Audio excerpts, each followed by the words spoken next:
Assalamualaikum warahmatullahi wabarakatuh, kawan konsumen dan pengadaan di seluruh Indonesia. Berjumpa lagi dengan Agus Rahman dengan Arif.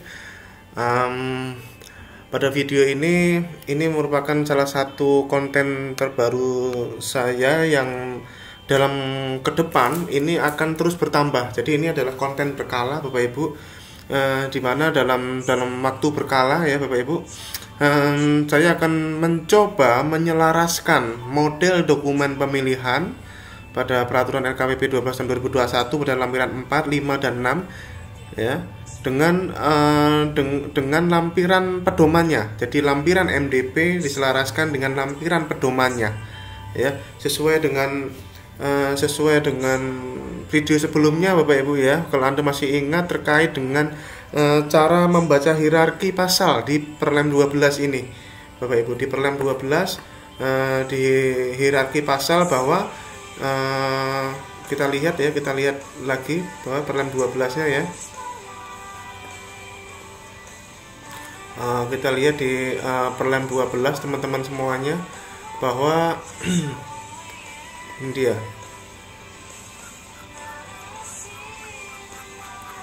Pada lampiran pada pasal 3 kita lihat pasal 3 pedoman ya, pedoman pelaksanaan pengadaan barang jasa itu tertuang pada lampiran 1, 2 dan 3 ya. Ini clear ya, pedoman ada di lampiran 1, 2 dan 3. Ini adalah payung hukum lampiran 1, 2 dan 3.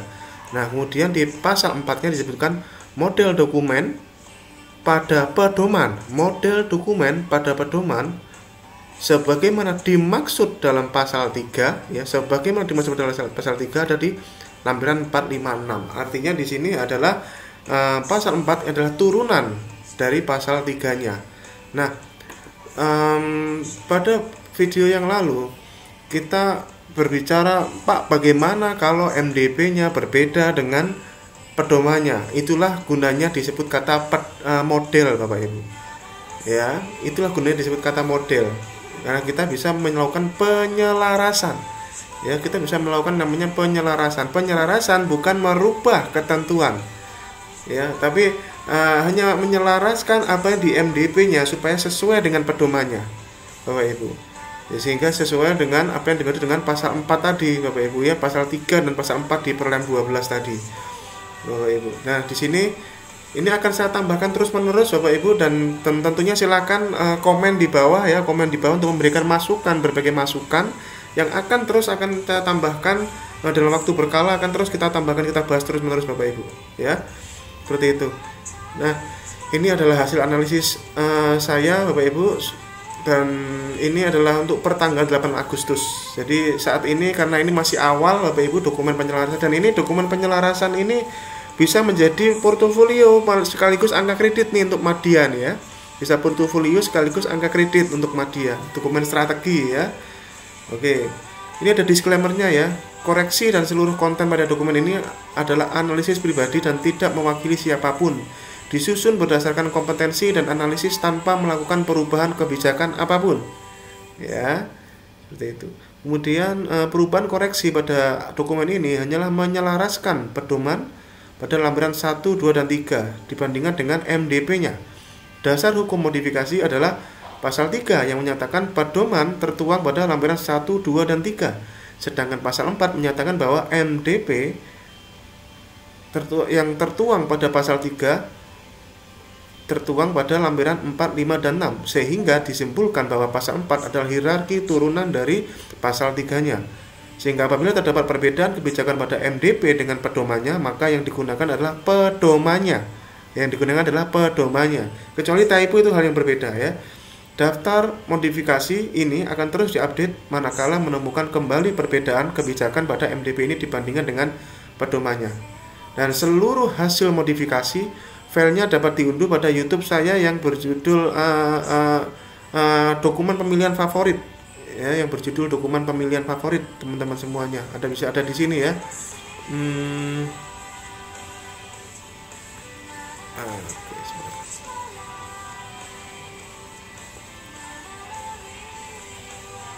Oke, ada di dokumen pemilihan favorit teman-teman semuanya. Ini saya tunjukkan ya YouTube-nya. seluruh itu saya taruh di sini karena ini berupa link Google Drive, itu memudahkan saya kalau misalnya ada update saya tinggal taruh di situ ya. Dokumen pemilihan favorit mana ya, nah ini dia Bapak Ibu, ini ya dokumen pemilihan favorit. Saya sering menggunakan kalimat ini karena ini saya anggap dokumen yang sering digunakan gitu ya. Ya, dokumen pemilihan favorit saya taruh di sini ya, di link Google Drive ini. Silahkan nanti saya tidak lagi di deskripsi video ini ya, silahkan cari di sini. Oke, kemudian kita lihat. Nah dia apa yang pada ini ada beberapa ya, 3 kalau tidak salah ini ya, item yang ingin saya selaraskan ya. Pertama MDP 4.1, MDP tender pasca kualifikasi barang. Kita lihat ya, tender pasca kualifikasi barang berarti non konstruksi 4.1 ya. Nah ini dia Bapak Ibu, dokumen ini sudah saya selaraskan. Kita lihat isi penyelarasannya bagaimana. Pertama pada bab 3 IKP klausul 274C Bapak Ibu, saya menghapus evaluasi kualifikasi keuangan ya. Ini memang mungkin kancrit atau bagaimana ya, ini kita lihat ya di 274C, kita lihat klausul 274C.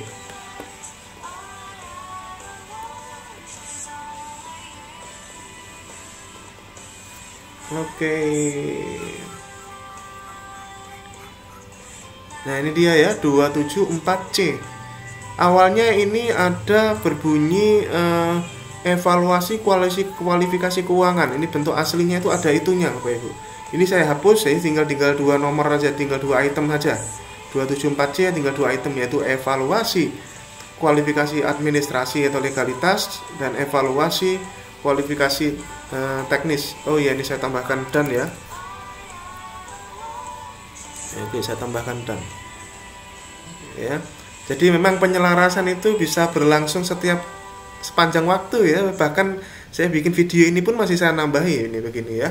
Sekali lagi ini adalah untuk menyelaraskan ya, menyelaraskan, bukan merubah apapun Bapak Ibu ya, sesuai dengan pedomannya. Oke, kemudian apalagi yang diselaraskan di sini, bab 3 IKP klausul 275C. Kita lihat ya, 275C mengubah kalimat bla bla bla bla pada klausul 30.11. Kita lihat 275C. 275C. Oke, ini ya. 275C pada bagi ini mengenai klausul tentang cara evaluasi teknis ya.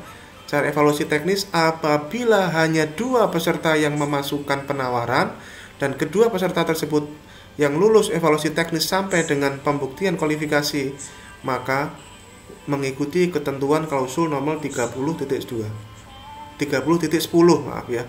30 ini saya rubah menjadi titik 10. Ini kita lihat ya. Awalnya tertulis 30.11, ini saya rubah menjadi 30.10. Kenapa?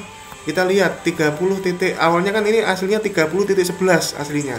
Kita lihat 30.11 dan 30.10 isinya apa. Nah, ini dia. Lebih relevan yang mana Bapak Ibu? Tentunya jelas ya, 30.10 yang dimaksud ya. Apabila hanya 2 peserta yang masukkan penawaran dan dia lulus, maka dilakukan penyampaian penawaran secara berulang, reverse auction dengan ketentuan sebagaimana di klausul 28.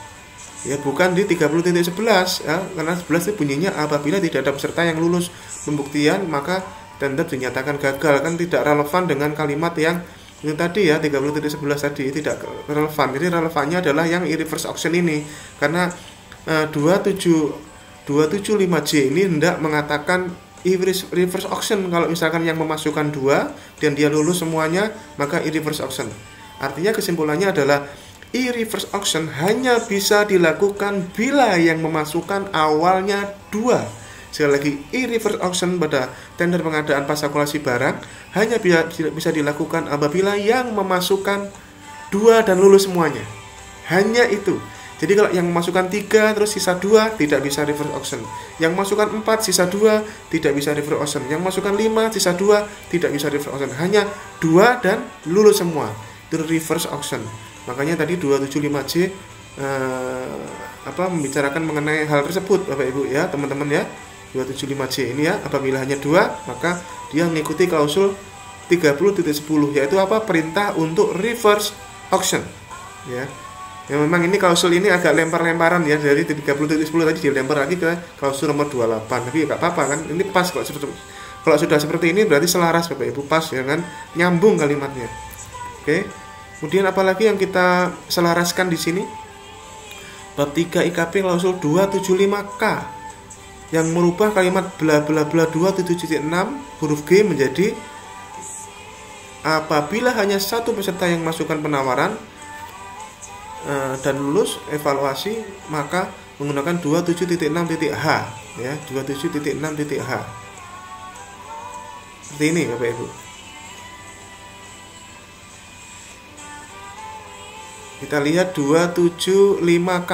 Nah, kita lihat ini dia lanjutannya tadi ya. Apabila hanya satu peserta yang memasukkan penawaran dan lulus, maka evaluasi teknis maka mengikuti ketentuan 276 huruf H. Nah, sebelumnya itu huruf G ya, before-nya ini aslinya huruf G, saya ganti huruf H. Mengapa kok diganti huruf H? Kita lihat 276 huruf G dan huruf H isinya. Ya, ini ceritanya adalah kalau yang masukkan satu ya, yang kita lihat. Nah, kalau huruf tadi kan aslinya itu huruf G ya, padahal huruf G ini hanya membicarakan untuk metode evaluasi harga terendah, evaluasi dari 3 penawaran terendah setelah koreksi aritmatik. Ada yang tidak memenuhi evaluasi harga, maka Majelis Mulian dapat melakukan evaluasi terhadap peserta dengan penawaran terendah hasil koreksi aritmatik berikutnya apabila ada, dan dimulai dari evaluasi administrasi. Tidak berhubungan dengan yang tadi satu masukkan, baru berhubungannya ini yang H. Apabila hanya satu peserta yang memasukkan penawaran dan lulus evaluasi teknis, maka dilanjutkan dengan klarifikasi dan negosiasi harga. Ya, ini sekali lagi ini hanya mengganti huruf aja Bapak Ibu, yang awalnya G menjadi H Bapak Ibu ya. Ini awalnya kan di sini tadi awalnya adalah G, ini saya ganti H karena relevan Bapak Ibu. Ya, sekaligus ini memberitahukan kepada kita semua Bapak Ibu. Jadi apabila yang memasukkan satu dan dia lulus, maka dia langsung nego. Hanya yang memasukkan satu saja dilakukan negosiasi Bapak Ibu. Jadi negosiasi ya sesuai dengan 276 huruf H ini ya, 276 huruf H hanya dilakukan bila yang memasukkan satu ya. Apabila hanya memasukkan satu yang memasukkan, ini perubahannya di Perlem 12 Bapak Ibu, dibandingkan dengan Perlem 9 2018 yang lalu. Perlem 12 di sini Bapak Ibu, nego hanya dilakukan apabila yang memasukkan awalnya hanya memang satu dan dia lulus semuanya. Jadi kalau misalkan dua yang ternyata lulus satu, tidak bisa nego. Yang masukkan 3 dia lulus 1, tidak bisa nego. Yang masukkan 4 dia lulus 1, tidak bisa nego. Yang masukkan 5 dia lulus 1, tidak bisa nego. Nego hanya ya kalau yang awalnya memang hanya masukkan satu peserta. Ya, kayak ini untuk pasal kualifikasi pengadaan barang seperti ini. Ya, ini saya hanya mengganti huruf G menjadi huruf H karena yang relevan. Iya, Bapak Ibu ya. Teman-teman clear ya. Oke. Kemudian apalagi yang diselaraskan di sini adalah bab 14. Di bagian daftar kuantitas, spesifikasi teknis dan atau gambar saya menambahkan ini. Bapak Ibu, ini ya. Saya langsung ke TKP-nya aja. Bab 14. Nah, ini dia. Bapak Ibu, saya tambahkan ini karena sesuai dengan Kepdep 10 2019 tentang juknis perencanaan pengadaan. Yang ini memang tidak dihapus dan ini memang melengkapi Perlem LKPP tentang perencanaan pengadaan yang tahun 2021. Ya. Melengkapi. Jadi memang tidak merubah karena ini memang berisi juknis bagaimana menyusun spesifikasi teknis khususnya untuk pengadaan barang dan jasa lainnya di sini ya. Spesifikasi teknis barang dan jasa lainnya. Oke, bahwa spesifikasi itu terdiri dari minimal spesifikasi kinerja atau teknis atau ini mutu ya. Spesifikasi jumlah, spesifikasi waktu, spesifikasi pelayanan. Strukturnya seperti ini. Ya, strukturnya seperti ini. Seperti di juknis persis. Ya, spesifikasi mutu ini bisa pakai kinerja wajib ya, kemudian bisa pakai pendekatan merek, standarisasi, sampel dan spektek atau komposisi. Kemudian spesifikasi jumlah yang dulu disebut BOQ, daftar kuantitas. Nah, ini dijadikan satu di sini. Spesifikasi jumlah. Ya, formatnya ada di salah satu YouTube saya berjudul format spesifikasi, ada di situ ya, Anda tinggal cari situ ya. Misi orient pekerjaan, satuan volume. Ya, BOQ persis seperti BOQ, namanya spesifikasi jumlah ya. Kemudian spesifikasi waktu berisi jangka waktu, lokasi, metode transfer, pengapakan. Ya, ini seperti ini. Kemudian spesifikasi pelayanan berisi tingkat pelayanan, pelatihan, pemeliharaan. Bagaimana cara mengisi ini ada di YouTube yang lain Bapak Ibu ya, YouTube yang terkait dengan spesifikasi. Kita lihat ya. Ada di, kita lihat di mana ya? Praktek evaluasi.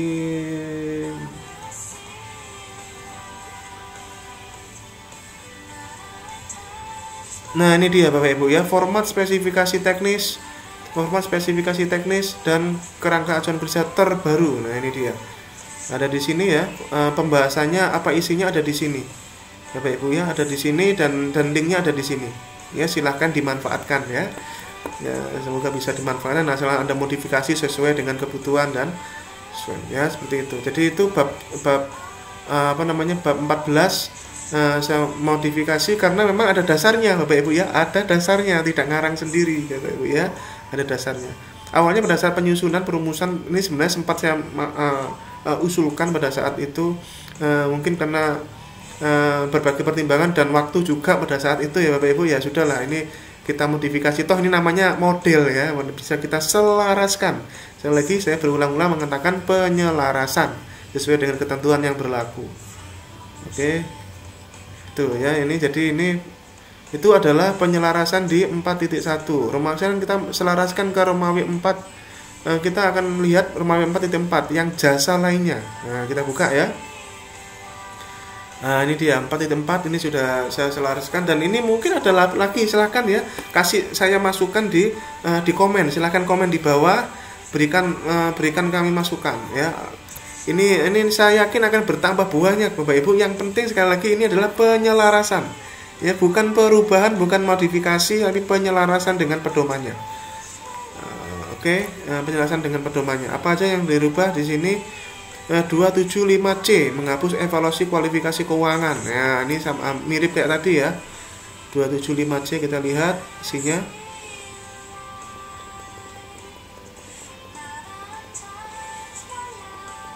Oke, 275C.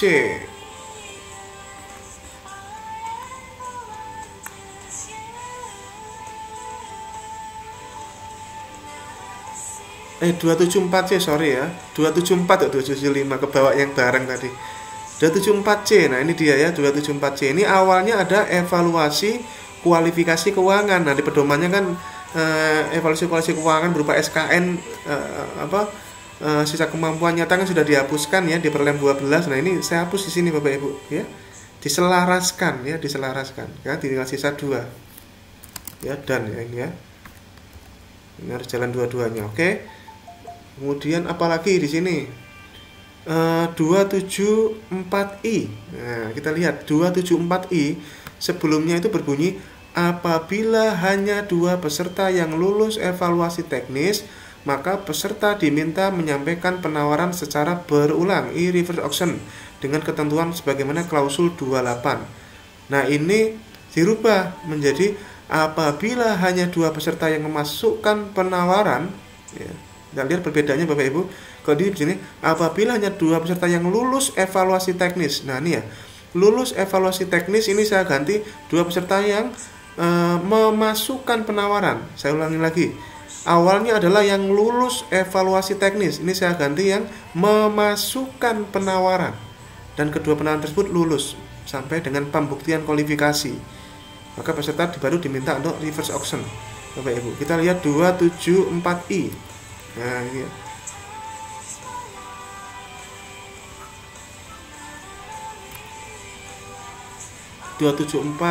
ada 2 peserta.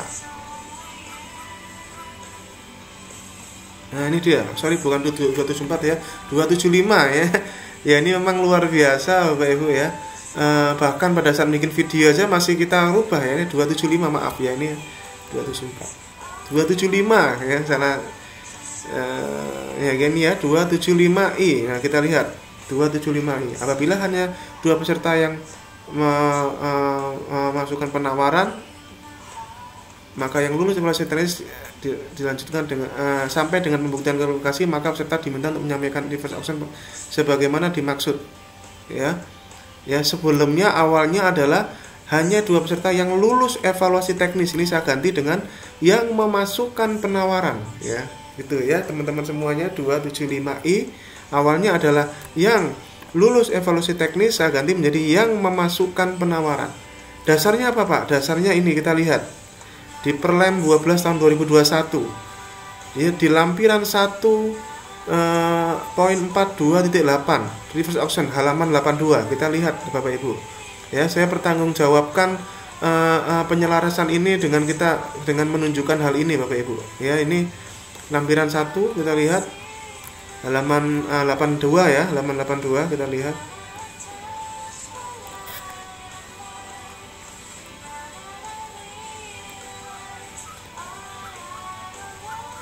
Nah, ini dia ya. Kita lihat. Ini dia ya, lampiran 1.428 reverse auction halaman 82. Ya, di mana di situ dijelaskan di sini Bapak Ibu, kita cuplik di sini langsung ya. Reverse auction digunakan untuk tender dengan metode evaluasi harga terendah dalam hal hanya terdapat 2 penawaran yang masuk ya, 2 penawaran yang masuk dan kedua penawaran itu lulus sampai pembuktian kualifikasi, maka dilakukan penyampaian penawaran secara berulang dan bersifat lebih rendah dari penawaran sebelumnya. Sudah clear ya, dasar hukumnya ini ada di pedoman klausul 428. Oleh karena itulah 275I yang awalnya berbunyi yang lulus evaluasi teknis saya rubah menjadi yang memasukkan penawaran. Oke. Ini sekaligus informasi buat kita semua Bapak Ibu ya. Jadi sama kayak pengadaan barang tadi, di jasa lainnya juga sama. Bahwa reverse auction itu hanya kalau yang awalnya yang memasukkan 2 saja. Jadi kalau yang masukkan 3 lulus 2 tidak masuk RA. Masukkan 4 lulus 2 tidak masuk RA. Tapi yang masuk RA hanyalah yang 2 Bapak Ibu dan lulus semuanya. Oke. Itu ya Bapak Ibu ya.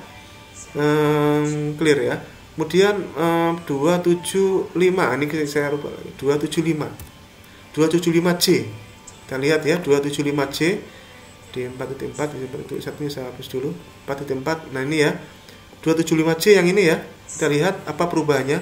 Sebelumnya dibunyikan apabila hanya 1 peserta yang lulus evaluasi teknis. Nah, ini ya. Kata kuncinya ini dirubah menjadi apabila hanya 1 peserta yang menyampaikan penawaran dan peserta tersebut lulus evaluasi teknis, maka dilanjutkan dengan klarifikasi, negosiasi teknis dan harga. Bapak Ibu. Ya, ini kita lihat awalnya ini adalah yang masuk lulus evaluasi teknis, ini saya rubah menjadi yang menyampaikan penawaran dan peserta tersebut lulus evaluasi teknis. Ya, sama kayak barang tadi bahwa nego hanya untuk yang memasukkan untuk paket tender jasa lainnya yang memasukkan awalnya 1 ya, barang jasa lainnya memasukkan 1. Jadi kalau yang lulus 2 sisa 1 misalkan tidak pakai nego, lulus yang memasukkan 3 sisa 1 nggak pakai nego, yang memasukkan 4 sisa 1 nggak pakai nego. Ya, ini penegasan 275C ini saya ganti. Dasarnya apa Pak? Kenapa ganti begitu Pak?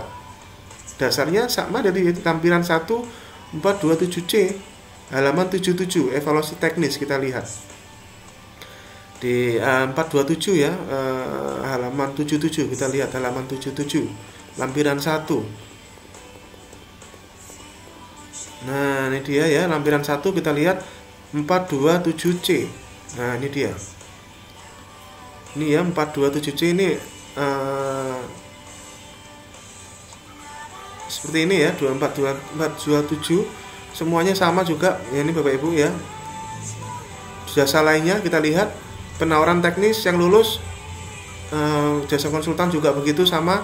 Nah, ini kita lihat Bapak Ibu, apabila hanya ada 1 peserta yang menyampaikan penawaran dan peserta tersebut lulus evaluasi teknis, maka dilanjutkan dengan klarifikasi dan negosiasi teknis dan harga. Ada bunyi di sini ya Bapak Ibu ya, 275C. Seperti itu. Ya, clear ya? Kalimatnya ada di sini. Sehingga kita harus mesti selaraskan MDP tadi sehingga yang berbunyi hanya 1 ya, sama kayak barang tadi itu sama, cuma beda nomor klausul aja Bapak Ibu. Ya. Kalau tadi kan di barang salah di hurufnya, ini kalau ini salah di kalimatnya Bapak Ibu ya. kita selaraskan di situ ya. Oke, clear ya. Kemudian koreksi nomor 4 sama dengan yang di barang tadi, yaitu di bab 14 ya, kita lihat ya, di bab 14 sama kayak tadi ya, kita bunyikan seperti ini untuk mengingatkan bahwa dokumen ini sebaiknya seperti ini ya, dokumennya seperti ini sebagai dokumen spesifikasi. Oke Bapak Ibu, semoga ini bisa bisa bermanfaat dokumen ini. Dan sekali lagi ini adalah konten pertama terkait dengan penyelarasan ya, daftar penyelarasan. Ini adalah konten pertama, silahkan Anda memberikan masukan di komen di bawah, dan sekaligus nanti saya juga akan terus mengoreksi ya, menyelaraskan lagi kalimat-kalimat perkata-kata pada MDP atau klausul-klausul pada MDP untuk diselaraskan dengan dokumennya apabila memang itu penyelarasan, bukan ya, seperti itu. Semoga ini adalah sekali lagi ini dokumen penyelarasan per tanggal 8 Agustus, dan tentunya ini akan bertambah terus dan mungkin akan banyak. Sebenarnya saya sudah punya banyak, ada beberapa catatan, cuma ini baru sempatnya 2 aja Bapak Ibu, karena ini memang video awal ya. Oke, semoga bisa bermanfaat ya dokumen penyelarasan ini, sekaligus ini menjadi portofolio saya ini ya, dan teman-teman, dan sekaligus menggugah teman-teman Javung kalau mau bikin penyelarasan dokumen seperti inilah ya, bisa Anda modifikasi sendiri. Tapi kurang lebih beginilah contoh penyelarasan ini namanya ya. Anda bisa, kalau Anda menemukan sesuatu yang berbeda MDP dan pedomannya yang bukan karena typo ya misalkan ya, atau karena typo pun, Anda silahkan selaraskan di sini Bapak Ibu. Ya, Anda bisa lakukan apa yang saya lakukan di sini, seluruh penyelarasan itu saya taruh semuanya di YouTube dokumen pemilihan favorit, saya taruh di folder ini, dan nanti terus akan saya update. Makanya ada kata-kata edit tapi tanpa merubah nomor kode MDP-nya. Ini karena kode MDP ini penting Bapak Ibu, jangan diganti-ganti ya kode MDP ini, kalau bisa jangan diganti-ganti. Saya tambahkan kata edit ya, nih sekali lagi seperti itu. Semoga ini bisa bermanfaat dan mengingatkan kembali disclaimer ini. Sekali lagi ini adalah dokumen penyelarasan ini adalah analisis pribadi dan tidak mewakili siapapun, dan disusun berdasarkan kompetensi dan analisis tanpa melakukan perubahan kebijakan apapun Bapak Ibu. Semoga bisa bermanfaat, sukses buat Anda semuanya. Pesan untuk kita semua, jadilah pelaku pengadaan bukan pemain pengadaan, dan jangan korbankan orang-orang yang menunggu Anda di rumah. Terima kasih Bapak Ibu. Assalamualaikum warahmatullahi wabarakatuh. Salam pengadaan.